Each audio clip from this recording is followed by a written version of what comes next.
If you are experiencing foundation issues, get a free estimate from Ox Foundations.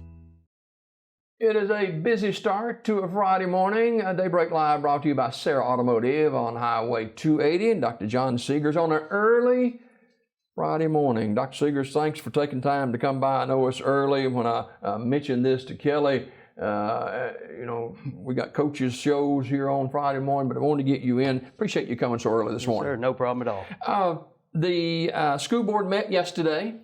Right. And of course, we've been in the blending, learning, and all this kind of stuff, but some changes coming for the next 9 weeks. That's right, and this is a plan change. We looked at this back in the summer.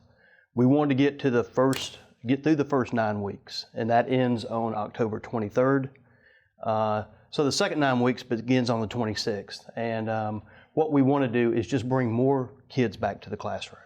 Right now, we've got 40% of our student body in the class every day except for Wednesday.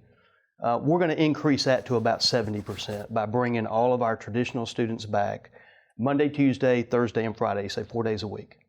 What goes into making that decision? Well, a lot goes into that decision. Of course, you have to look at the health data. We had a conference with the Alabama Department of Public Health yesterday about what you do when you have problems in your school, when you have a case of COVID. But you continue to watch those trends. You know, how many cases are there? We talk to the hospital almost daily about what we see in our local community. And then I talk to other superintendents around the state about what are the things that they're doing. How many students are they able to bring back into classrooms? And then how do you handle those students who are still at home? So there's a balance that you have to work with. And I tell you, the decision process goes on every single day. It could change tomorrow. So that's the beauty of this whole situation, is you just have to stay on your toes. So let's recap a little bit where we started from with the first 9 weeks. We had several different avenues that we were going with the Sylacauga City School System. Right, we did. Of course, the first thing we had to look at was the state superintendent of education told us that every plan is local. Every single plan is local, so whatever your board decides to do and what is right for your community is what you need to do. And you have to weigh those options. So, of course, it's that constant communication between superintendents. We're closely tied to Talladega County and Talladega City and Shelby County and Clay County, so we watch what they do all the time and then what they're seeing. I meet with a group of superintendents from here all the way to Fort Payne every single week, and we talk about these things. About half of us in our group of 15 or 20 superintendents are pushing more students back to the classroom right now, just like we're doing. The other half are just kind of in the wait and see mode, or let's just hold in the pattern we're in and make sure we've got it right. But again, every community is different.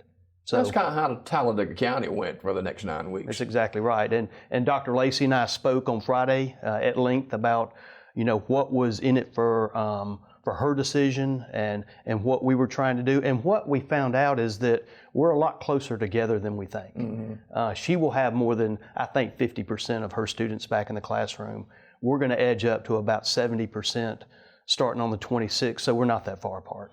So instead of in-session school 2 days, it's 4 days. Well, and it's 4 days anyway right now. It's just that we're split by the alphabet. Right. So if you're in the upper half of the alphabet, you come on Monday, Tuesday, the lower half, Thursday, Friday. Now they'll all be together. So Monday, Tuesday, Thursday, Friday, and then Wednesday is that magical day of cleaning and sanitation. But it also gives teachers a chance to contact students who may be having trouble, contact parents about students and what they can do to help at home. So teachers are working 7 days a week, but in that construct, they're working those 5 days in the office. So if you have a problem with an academic course and you need to see a teacher on Wednesday, we can arrange that. The teachers are there. Kind of scorecard the first 9 weeks. We struggle. We just have to be honest about that there is no replacing the teacher in the classroom and the student there face to face with a teacher. We have a higher number of students struggling in classes than we did at this time last year. We've looked at the data from kindergarten all the way to 12th grade, and we can say across the board students are not necessarily behind, but they're not progressing at the rate that we would expect at this point. And that's all because they just don't spend enough time in the classroom with that teacher. I know Zach's excited. He's going the 2-day to in school, and he's going to 4 days. And man, he's so happy about that. I probably think a lot of parents are happy too. They are.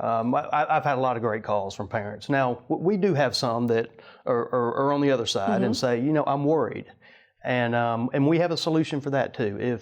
If you have a student that's a traditional learner and you feel the need to keep your child at home for health reasons in your family, we want you to do that. If you have concerns at all, stay at home and we will meet you where you are. I'm okay with that. We are going to keep our blended students and our virtual learning students at home for the rest of the semester. That just gives us a chance to try out what 70% in our schools look like, and then we'll work those students back in. I truly want, come the 15th of January, when our first semester ends and our second semester begins, that we have everybody back that can be back. Wow. Dr. John Segars, our guest this morning, and the board unanimously approved the amendment from the meeting yesterday, and utmost and foremost is the health and safety of our children. Right. Now, and I'm glad you mentioned our board, because we do have healthcare professionals on our board who continue to advise me on what they're seeing in their offices and in the hospital. So, we don't take that lightly at all. We have to be very intentional about mitigating the risk. And I think that was a statement that Ms. Price made yesterday, that all those things that we have done so well this year with cleaning and sanitation and social distancing and wearing the mask and washing our hands when those things are appropriate, we're going to continue to do that. And that is the number one thing we have to do, or we get ourselves in a bind and we wind up shutting down schools or parts of schools. So we don't want that. Yeah, it's been a learning process. It's been, as Dr. Segars talked about, a struggle at times. The students' education, it's just so different being at home than at school. Well, and I have a 13-year-old at home, and I can tell you that I am really tired of doing life science. I will continue to do it, but I really want Mr. Browning to take that job over. And he and I talk a lot about it. I tell you, 7th grade science is tougher than I thought it was. I just don't remember it, and we've had to work at it. It's Saturday mornings are interesting sometimes, getting those courses done, and sometimes I run home at lunch to check on her and make sure that she's getting what she needs, and sometimes I just take her over to the school and drop her off and say, let's go meet with your teachers. So every parent needs to understand that they can do that. If you're having a problem, please come to the school. We will make time to get those students in front of a teacher, no matter what their learning plan is. Do you see this getting better in the long run? I think that from a medical standpoint, from a health standpoint, I know there's going to be improvements. There are people working hard on this, and somebody's going to come up with an answer to help solve this problem. And I also think the future is we continue to get better at living inside the circumstances that we've been dealt. 6 months ago, if you'd have told me that I would walk into a school wearing a mask all day, I'd have told you there ain't no way I'm wearing that mask. But we've learned to live with it. Small children have learned to live with it. Parents have learned to live with it. I just met 2 ladies on the street out here walking with masks on. Now, do I think they need a mask on outside? No, but they've just gotten used to wearing it. So our whole society has, and most people have embraced what we need to do to get better. Our country has taken a huge financial hit.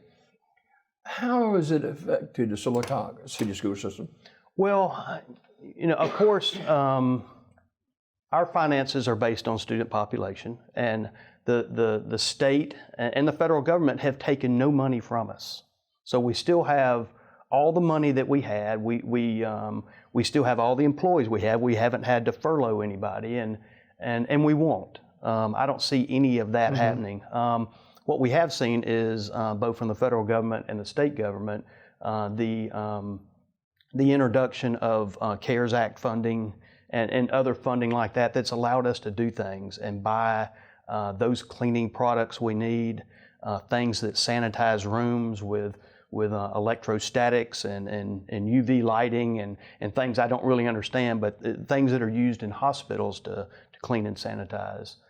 Plus, we've been allowed to boost our posture and technology. We're buying more and more devices. I think just the other day we received another 260 Chromebooks, and those aren't Chromebooks that students are waiting at home for. They're just replacements for those that wear out and that we phase out in time. So we're leaning forward with all of those materials for the long haul. And a matter of fact, I'm meeting this morning with our sanitation team and just talking about how much product we have and how far it gets us in the future. Because not that I have enough room to stockpile this stuff in a warehouse somewhere, but you need to have enough on hand in case bad things do happen.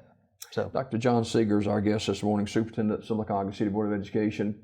Just 2 or 3 more minutes with Dr. Segars. Speak to parents and grandparents and students this morning about staying the course with where we are and where we're going. That's a good point, and we certainly appreciate this community and everybody involved and what you've done so far just to be patient with us. This is tough on teachers. Most of them are working so many more hours than they were working last year. They just can't believe it. Our support teams are just outstanding and continue to do the things that we need to do to keep our schools safe and clean and our people healthy. Now, we have had 28 employees and their families affected by COVID. That doesn't mean they've all had COVID. It's just they've been in close contact with somebody and they have to stay home for a little while. We've actually had over 100 students who have had to stay home because of close contact with COVID, or they've contracted it themselves. But everybody goes home and they get better and they come back. We've had a few cases where people have been seriously ill, but those cases are not the norm, and usually there's an underlying health condition that didn't help that situation any. So we've been healthy. We keep in contact with other schools and other sports teams as they run into problems with COVID, and I think we're all battling through it. So. Speaking of sports teams, Sylacauga football team has been adversely affected at times this year. Well, we've had 2 incidents of positive COVID tests on our football team, but we've had the same thing with basketball teams and softball teams and cheerleading teams and volleyball. So everybody's had their taste of it, and thank goodness that our coaches have figured out how to keep players apart, and when situations do happen, we have learned to isolate the situation, figure out how many people are really involved and who needs to go home. We are without a couple of players for Friday night's game, or tonight's game. I'm thinking, tonight's game and next Friday night, we're going to be missing a couple of players.